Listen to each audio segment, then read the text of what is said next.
Hello guys, welcome back to this channel. In today's tutorial, I'm going to show you how we can send view once voice note or voice message on Telegram PC.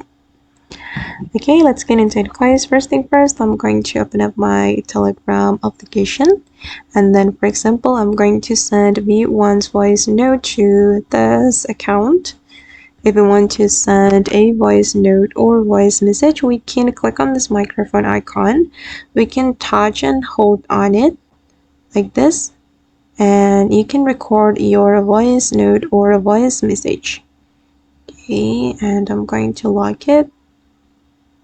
Alright, and then if you want to send it as view once voice note or voice message, you can click on the symbol, this one icon like this, and the recipient will be able to listen only once after you set it as view once voice note or voice message.